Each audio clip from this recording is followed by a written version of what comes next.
8장 14절에서 17절 말씀 함께 교독하겠습니다.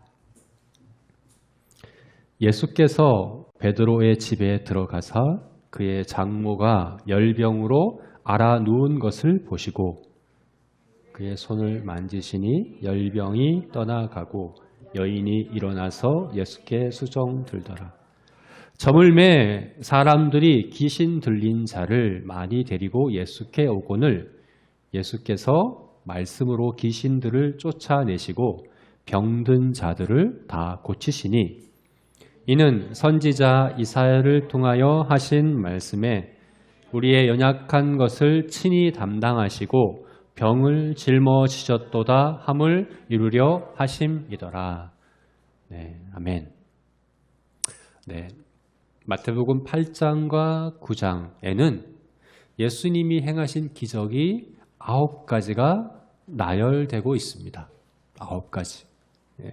어떤 사람은 이것을 10가지로 보는데 왜냐하면 특별히 9장에 나오고 있는 기적 중에 어떤 기적이 있냐면 간원의 딸이 죽었는데 간원이 와서 죽은 딸을 살려달라고 하는 부탁을 하죠. 그때 예수님께서 그 딸을 살리고자 가시는 도중에 일어난 사건이 하나 더 있는데 12의 혈루증을 앓던 여인이 고침받는 사건이에요. 그래서 이것을 하나로 보는 거죠. 한 사건으로 볼 때 모두 9가지 기적이 마태복음 8장과 9장에 나타납니다. 그런데요, 이 9가지 기적이 그냥 의미 없이 나열된 것은 아닙니다. 특히 마태복음 시간적 순서를 따라 나열되지 않았다고 말씀드렸죠. 네. 특별한 의도를 가지고 체계적으로 구성해 놓은 겁니다. 특히나 이 9가지 사건들이 3개씩 묶여집니다. 3개씩 묶여지는데 3개가 묶여진 3개가 끝날 때마다 그 중간중간에 같은 내용들이 반복됩니다. 어떤 내용들이냐면 예수님이 제자를 부르시고 제자를 세우시고 제자를 파송하시는 사건이 그 중간에 나옵니다. 우리가 첫 번째 봤던 기적이 뭐였죠? 나병 환자를 고치는 사건. 두 번째는요, 백부장의 하인을 고쳐주시는 일. 그리고 오늘 보려고 하는 거는 베드로의 장모가 열병을 앓고 있는데 그것을 고쳐주는 사건이에요. 그 다음에 나오는 이야기가 뭐냐면 너는 나를 따르라 하는, 죽은 자를 장사하게 하고 너는 나를 따르라 하는 제자를 부르시는 일이 뒤에 나와요.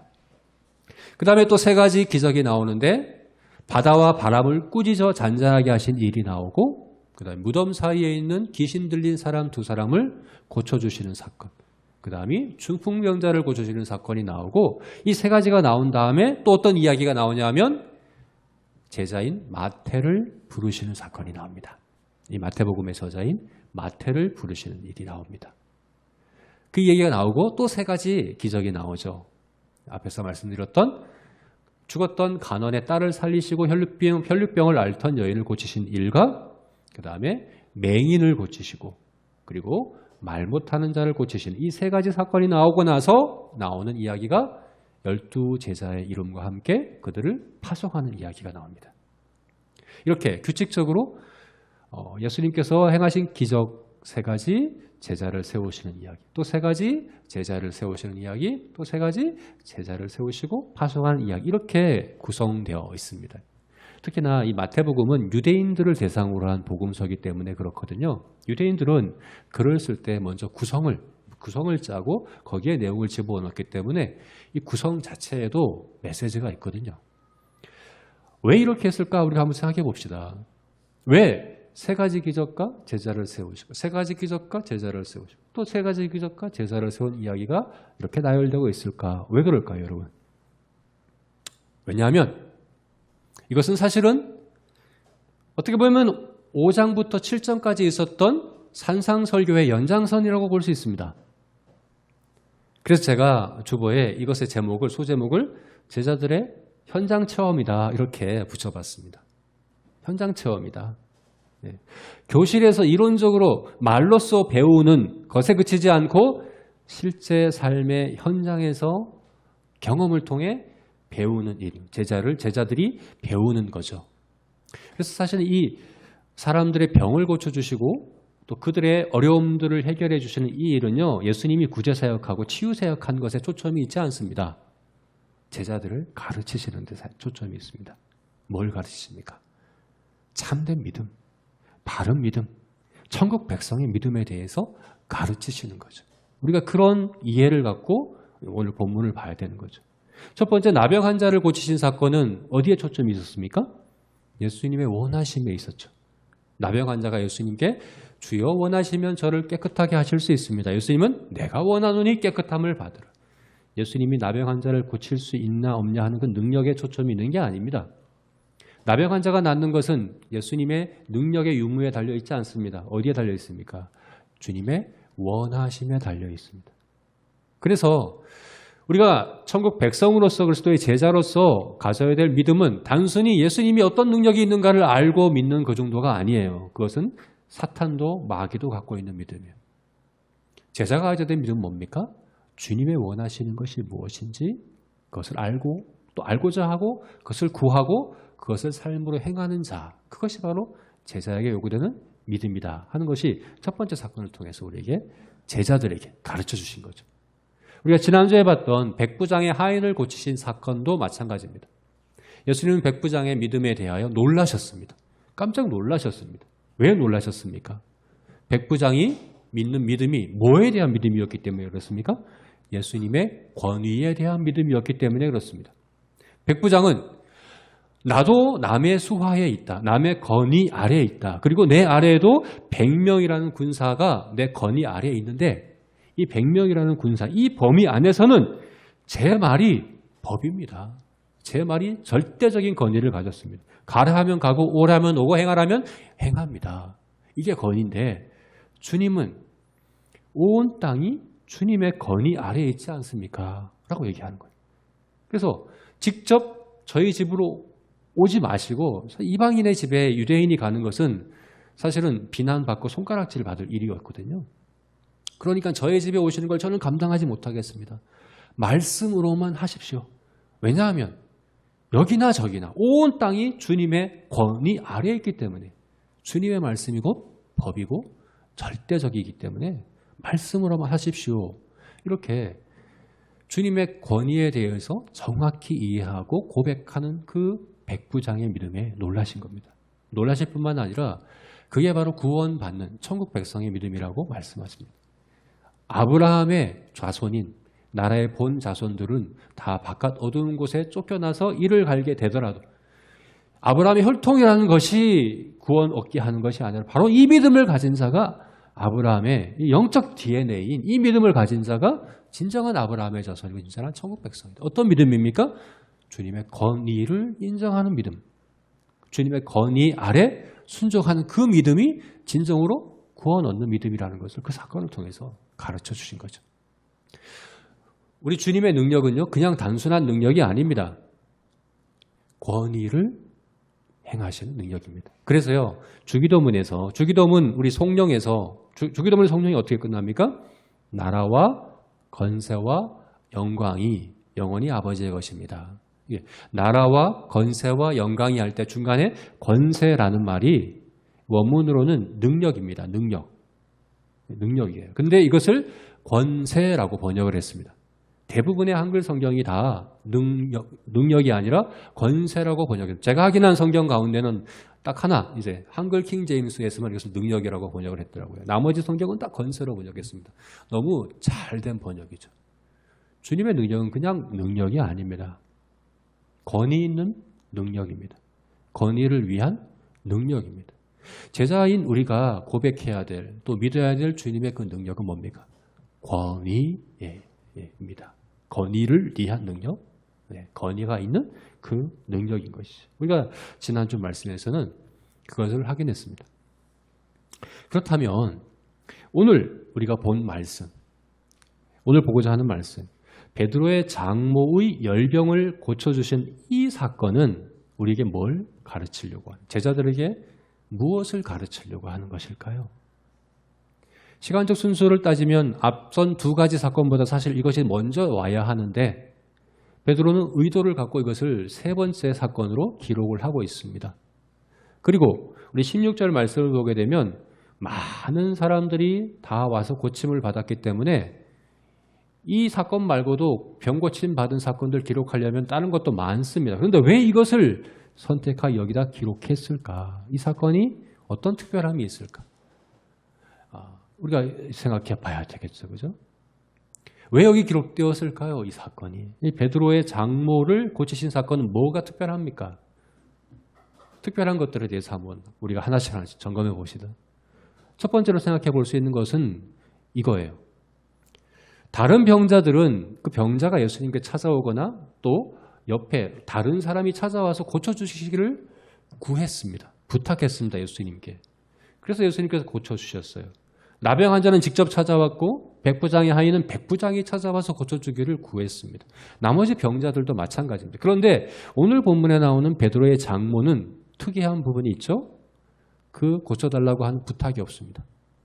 예수님께서 들어가서 보시고 고쳐주셨습니다. 그죠? 그러니까 고쳐달라고 하는 부탁 없이 예수님께서 그냥 고쳐주셨다고 하는 것이 좀 특별한 부분일 수 있습니다. 그래서 그 이유 때문에 이것이 여기 기록되었을까 생각해 볼 수 있지만 그것은 그 이유가 아닙니다. 이것이 기록된 이유는 아닙니다. 왜 그렇습니까? 마태복음에는 기록되어 있지 않지만 마가복음과 누가복음을 보게 되면 사실은 다른 사람이 부탁을 했어요. 다른 사람이 부탁을 해서 예수님이 고쳐주셨습니다. 지금 베드로의 집에 들어가 계시는데 원래 베드로의 고향은 베세다이지만 베드로가 가버나움, 여기 지금 가버나움이거든요. 가버나움에 집이 있었습니다. 집이 있었던 것 같아요. 마가복음을 보게 되면 이 집이 굉장히 큰 집이라는 것을 알 수 있는데 왜냐하면 이 집에 베드로만 산 게 아니라 안드레도 함께 살았습니다. 베드로의 동생인 안드레도 함께 살고 베드로의 아내와 장모까지 함께 살았습니다. 대부분의 당시 유대인들의 집은 방이 여러 개 있는 것이 아니라 한 방이었거든요. 근데 이렇게 여러 가족이 살았다는 것은 넓은 집이라는 얘기죠. 그죠? 그래서 예수님은 가버나움, 특별히 갈릴리에서 사역하실 때 그 중요 그 도시가 가버나움이었습니다. 가버나움을 중심으로 갈릴리 사역을 하셨는데 그럼 머무실 곳이 있어야 되잖아요. 그 머무시는 곳이 바로 베드로의 집이었던 것 같습니다. 베드로의 집에 머무시고 그래서 하루 일과를 마치고 또 이제 베드로의 집에 오신 거예요. 베드로의 장모를 고쳐주려고 오신 게 아니에요. 그리고 오신 거예요. 그런데 마가복음과 누가복음을 보게 되면 다른 사람이 와서 베드로의 장모가 알아 누워 있는 것을 얘기하고 고쳐주십사 이제 부탁하는 것을 볼 수 있습니다. 그러니까 마태복음에는 물론 이거 생략되어 있지만 나중에 이제 생략된 이유에 대해서도 말씀드리겠지만 단지 부탁 없이 예수님이 먼저 고쳐주셨기 때문이다라고 우리가 할 수 없죠. 그 이유 때문에 여기 기록되었다고는 볼 수 없습니다. 또 다른 이유는 뭐가 있을까? 또 생각해 볼 수 있는 게 뭐냐면 16, 15절에 나와 있는 것처럼 예수님이 그의 손을 만지셨다. 그의 손을 만지셨다라고 되어 있는데 이게 또 좀 특별하고 특이한 부분이라고 볼 수 있습니다. 예수님이 베드로의 장모의 손을 만지셨다. 우리는 이거 뭐 그럴 수 있지라고 생각할 수 있지만 유대인들에게는 그렇지 않습니다. 특히나 유대인 종교 지도자들, 랍비나 또 경건한 그런 이제 이 사람들에게 있어서는 다른 모르는 사람의 여인의 손을 잡는다는 것은 굉장히 충격적인 일이었습니다. 왜 그럴까요? 여인들을 접촉하는 것을 꺼려했습니다. 왜냐하면 율법에 월경하는 자와 접촉하는 자는 부정하다고 말씀하셨습니다. 그죠? 근데 누가 월경하는지 어떻게 압니까? 그래서 유대인들은 모든 여인들과 내가 아는 여인이 아니라면 접촉하는 것을 부정하게 여겼습니다. 네. 그러니까 여인들과는 접촉을 안 해요. 특히나 알아 누워있는 여인입니다. 열병 자체도 부정한 것으로 여겼기 때문에 그 열병을 앓는 여인을 손을 잡는다는 것은 깜짝 놀랄 일인 거예요. 사실은 그냥 말씀만으로도 고칠 수 있습니다. 그런데 굳이 손을 잡으셨습니다. 그래서 이것 때문에 이 부분이 특별하고 이 부분 때문에 이 사건이 여기 기록되었나 우리가 이렇게 생각할 수 있죠. 그죠? 그런데 이것도 이유가 될 수 없는 게 유대인들에게는 그게 놀라운 일이지만 사실 예수님께는 흔한 일이었거든요. 예수님은 우리가 첫 번째 사건 나병 환자의 사건에서 봤던 것처럼 나병 환자를 만지셨어요. 나병 환자는 사실은 접촉하면 안 되는 대표적인 사람이잖아요. 그죠? 아마 그 나병 환자는 예수님이 그를 만지셨을 때 자기가 나병에 걸리고 나서 처음으로 경험한 사람의 접촉이었을 것 같습니다. 아무도 그를 만지려고 하지 않은 예수님은 그를 만지셨습니다. 뿐만 아니죠. 예수님은 부정 환자를 만지시는 경우가 많습니다. 특별히 구장에 가게 되면 죽은 시체까지 만지셔요. 죽은 자를 만지면 안 되거든요.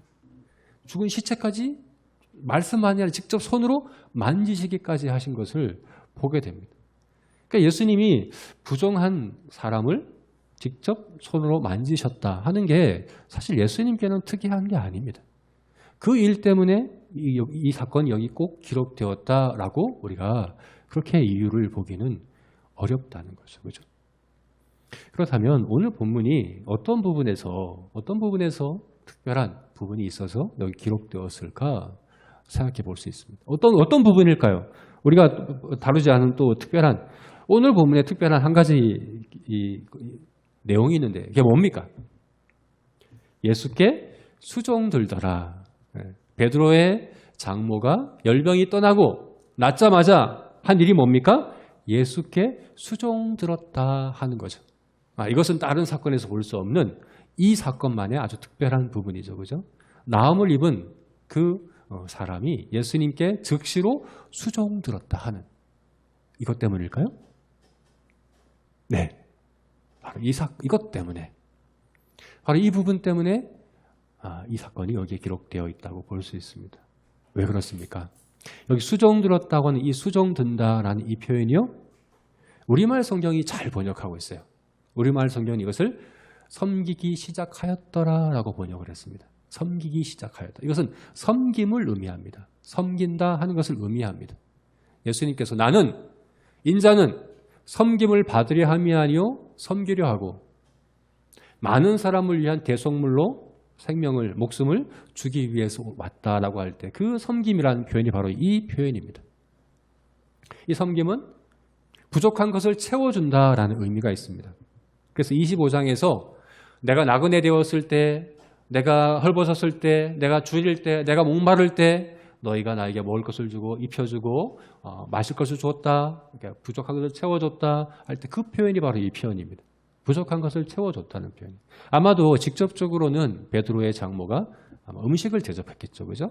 음식을 준비해서 대접한 것을 수종 들었다, 섬겼다라고 이렇게 표현한 것 같습니다. 그런데 마태는 오늘 본문은 이것을 베드로의 장모가 예수님을 섬긴 사건으로 보지 않고 예수님이 그를 섬긴 것으로 해석하고 있습니다. 어디서 알 수 있을까요? 17절 말씀입니다. 우리 17절 말씀 함께 읽어보겠습니다. 시작. 이는 선지자 이사야를 통하여 하신 말씀에 우리의 연약한 것을 친히 담당하시고 병을 짊어지셨도다 함을 이루려 하심이더라. 여러분 이 말씀은 구약성경 이사야서 53장에서 인용한 말씀입니다. 구약성경 이사야서 53장은 굉장히 유명하죠.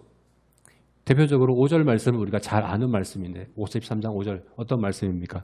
그가 찔림은 우리의 허물 때문이요 그가 상함은 우리의 죄악 때문이라. 그가 징계를 받음으로 우리가 평안을 누리고 그가 채찍에 맞음으로 우리가 나음을 받았도다. 한 이 말씀이 이사야서 53장 말씀입니다.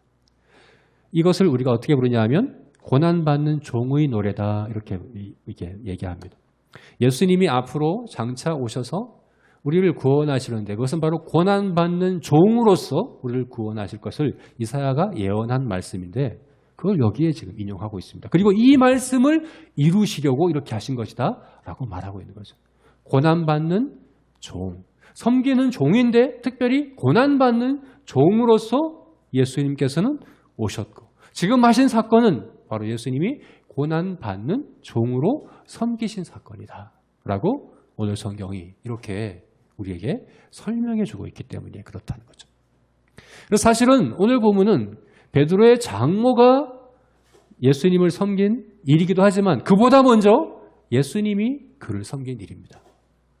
그래서 아마도 저는 다른 사람인들이 예수님께 부탁을, 베드로의 장모가 병들었다고 낫게 해달라고 부탁하는 일이 생략된 것 같아요.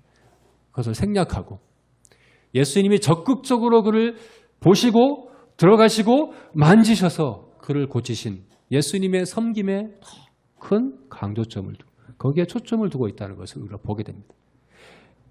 이 14절과 15절 말씀이요, 아주 예수님이 하신 일을 세 가지 동사로 딱 설명하고 베드로의 장모가 일어난 일을 세 가지 동사로 딱 설명을 하고 있어요. 예수님이 하신 일을 세 가지 동사 뭡니까? 집에 들어가셨다. 알아누운 것을 보셨다. 그의 손을 만지셨다. 그죠? 들어가시고 보시고 만지셨다. 그러자 베드로의 장모도 세 가지 동사로 반응합니다.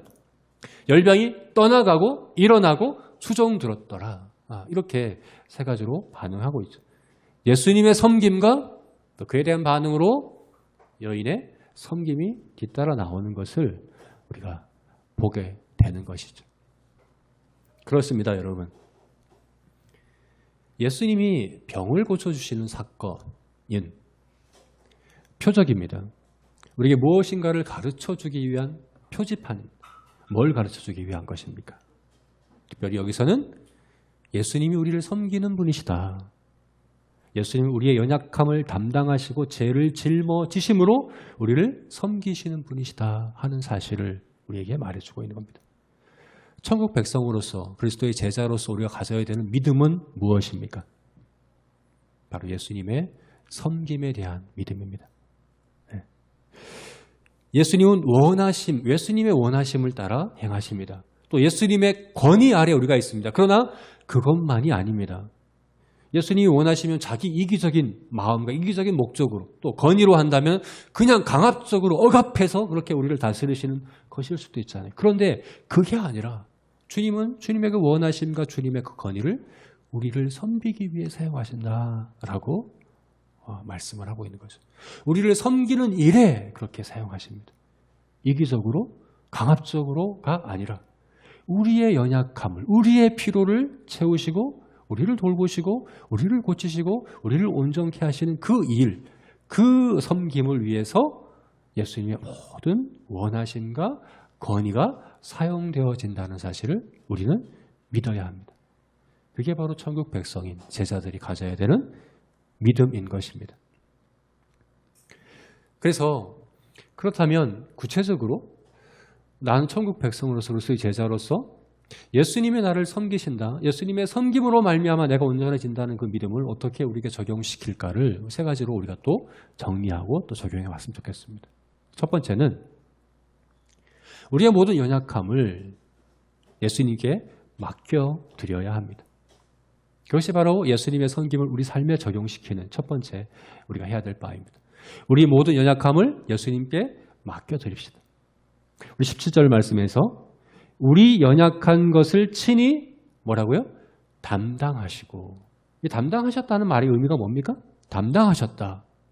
이거는 맡으셨다는 의미입니다. 맡으셨다. 우리 연약한 것을 맡으신다. 주님은 우리 연약한 것을 맡으십니다. 그것이 주님의 섬김입니다. 우리 어떻게 해야 됩니까? 맡겨드려야 하는 겁니다. 우리 연약한 모든 것을 맡겨드려야 하는 것입니다. 이것은 단지 우리 삶의 몇 가지 문제들만을 이야기하는 것이 아닙니다.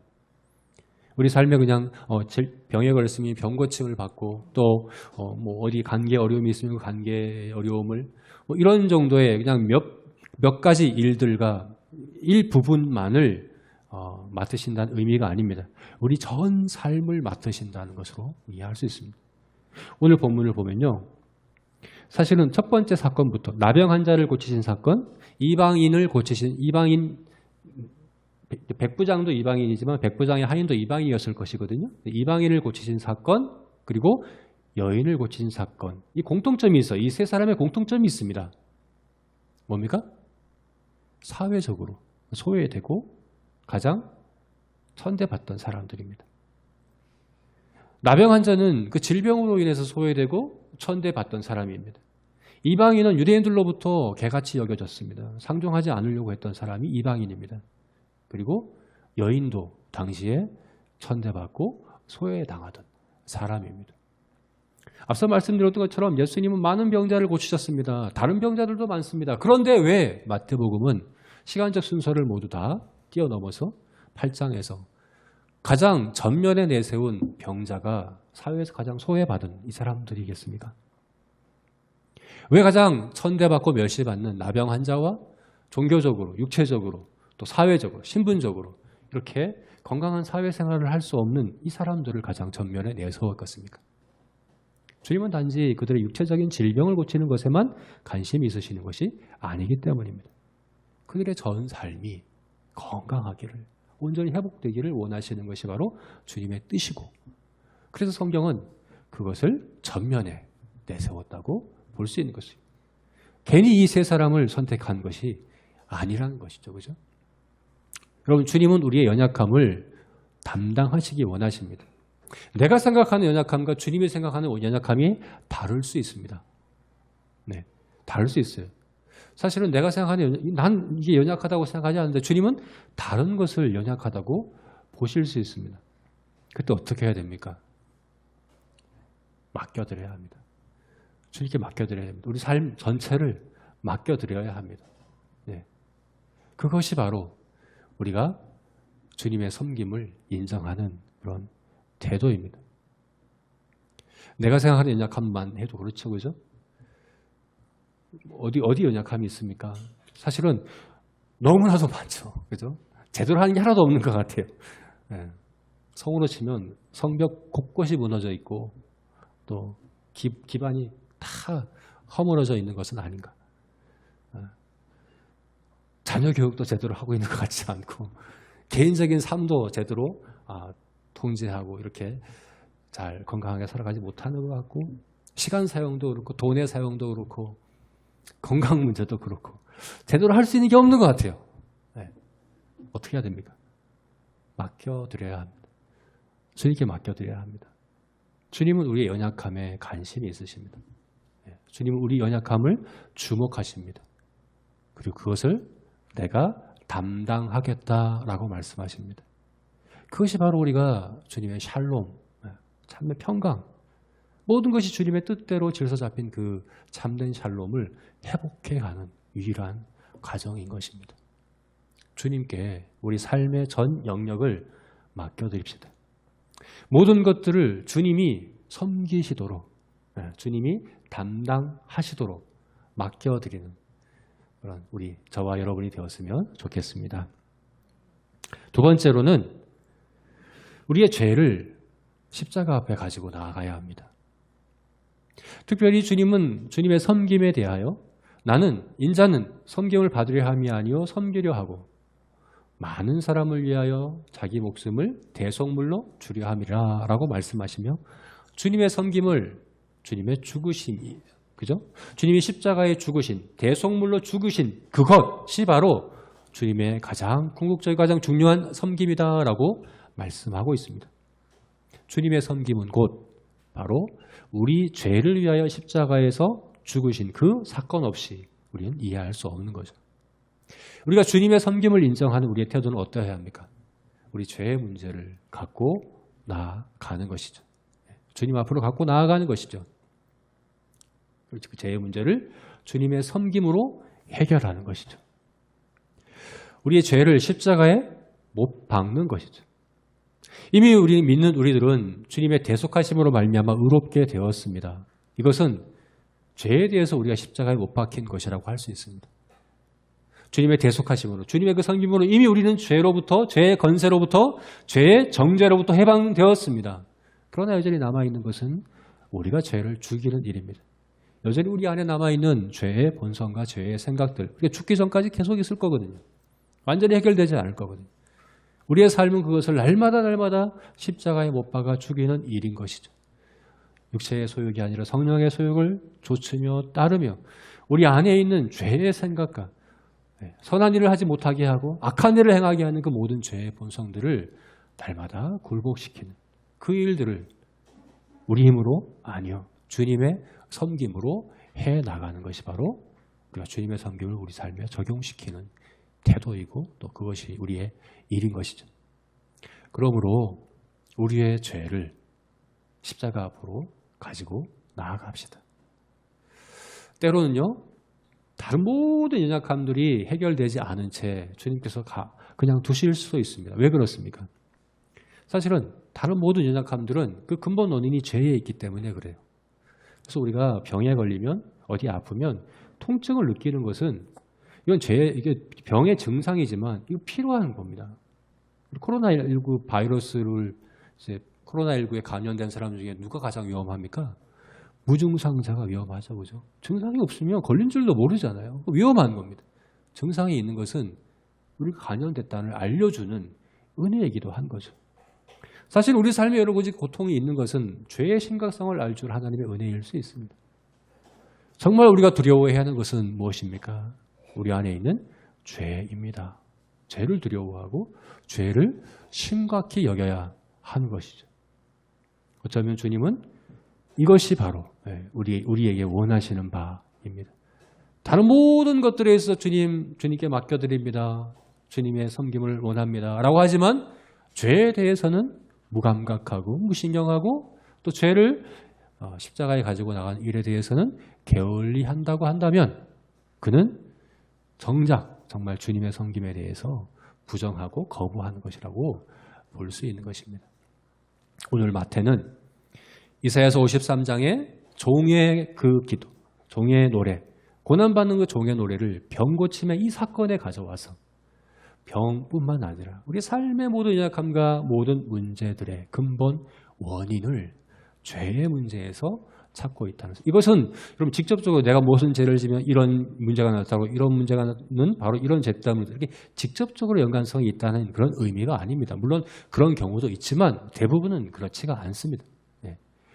그런 의미가 아니라 우리가 근본적으로 우리 안에 있는 그 죄가 우리 삶의 모든 어려움들의 원인이라는 사실을 기억하고 끊임없이 죄의 문제를 주님께 가지고 가서 회개하고 또 십자가에 못 박아 죽이는 죄 죽이기를 실천하는 그런 저와 여러분이 되시기를 주님의 이름으로 축원합니다. 마지막 세 번째로 주님의 손과 발이 되어 적극적으로 섬기는 삶을 살아갑시다.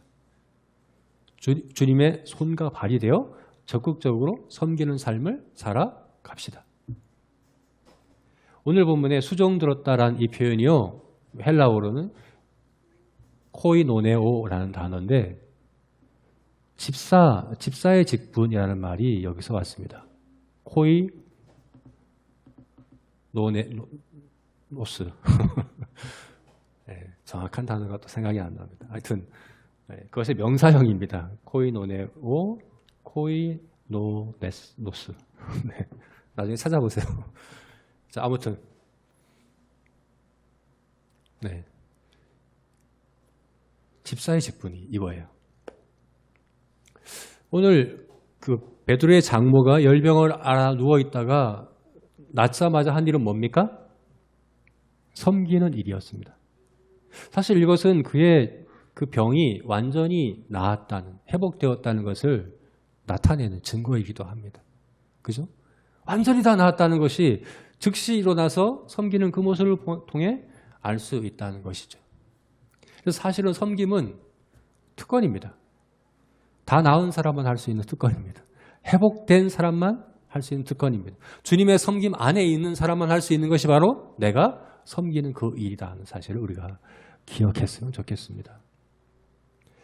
섬김은 다 회복되는 그 회복의 증거이고 회복의 과정이고 그 회복을 적극적으로 누리는 그런 방법이고 그렇다는 것을 우리가 이제 잘 기억을 해야 됩니다. 주님은 특별히 우리가 주님의 손과 발, 주님의 몸이 되어 주님의 그 일을 우리가 교회인 우리가 하기를 원하시죠. 그 일을 우리에게 맡기셨지 않습니까? 그죠? 그 우리의 역할은 우리가 어떻게 해야 됩니까? 섬기는 일을 해야 하는 것이죠. 우리는 적극적으로 섬겨야 합니다. 주님이 섬기는 자로 오셨기 때문에 주님의 몸인 교회는 당연히 섬기는 자로 지금 세상에서 존재해야 하는 것입니다. 섬기고 있으십니까? 어떻게 섬겨야 합니까?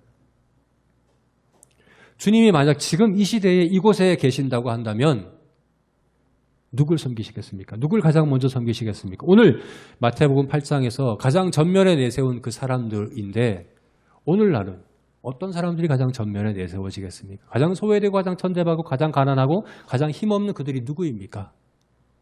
사실 그들이 교회가 그리고 우리 성도들이 찾아가 섬겨야 될 대상들인 거죠. 우리 제사교회 공동체 안에서 또 봅시다. 누가 가장 연약합니까? 그 연약함을 우리의 섬김으로 담당해야 합니다. 그게 바로 성도이고 그게 바로 교회다.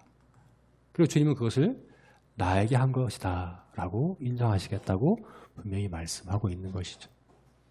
그러므로 주님의 섬김을 적용하는 삶을 살기 위해서 적극적으로 섬기는 삶을 살아갑시다. 주님이 나를 섬기심으로 회복된 자로서 또 회복되고 있는 자로서 가장 연약한 자들을 찾아가 섬기는 일에 그렇게 열심을 내는 저와 여러분이 되시기를 주님의 이름으로 축원합니다. 이제 말씀을 맺겠습니다. 여러분 제자의 참된 믿음은 섬김을 받는 것입니다. 주님의 섬김을 받는 것입니다.